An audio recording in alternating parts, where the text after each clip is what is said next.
સુસ્વાગતમ two film unit 1। થોડા વર્ષોથી ગુજરાતી ભાષામાં બહુ સારી ફિલ્મો બની રહી છે અને નેશનલ સુધી પહોંચી રહી છે। એમાંની એક વશ પણ છે।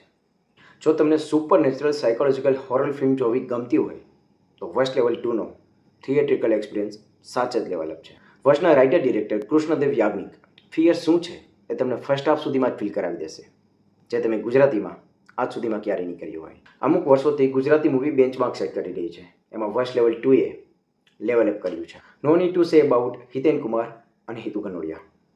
એમનું પરફોર્મન્સ અને એમના સીનની ઇન્ટેન્સિટી જ તમને જોતા જ ખ્યાલ આવી જશે। Just want to add Janki Bodiwala. જો બોલ્યા વગર પણ ઓસ્કાર જીતી શકાય તો આ લેવલનું પરફોર્મન્સ હોય। જાનકીના ફેશિયલ એક્સપ્રેશન, આઈ અને સ્માઇલથી જ તમને એમની પીડા ફીલ થઈ આવશે। શિવાની, રીધમ અને બીજી બધી સ્કૂલ ગર્લની ટોળકી તમારી હાર્ટબીટ વધારી દેશે ને આવો આંતક તમે ક્યારેય નહીં જોયો હોય। ને આ તોફાનને રોકનાર ચેતન દહિયા અને મોનલ ગજ્જરનું સ્ક્રીન પ્રેઝન્સ સાચે જ લેવલ અપ। વાત હોય સિનેમેટોગ્રાફી, ડિરેક્શનની કે એક્ટિંગની, એવરીથિંગ ઇઝ લેવલ અપ।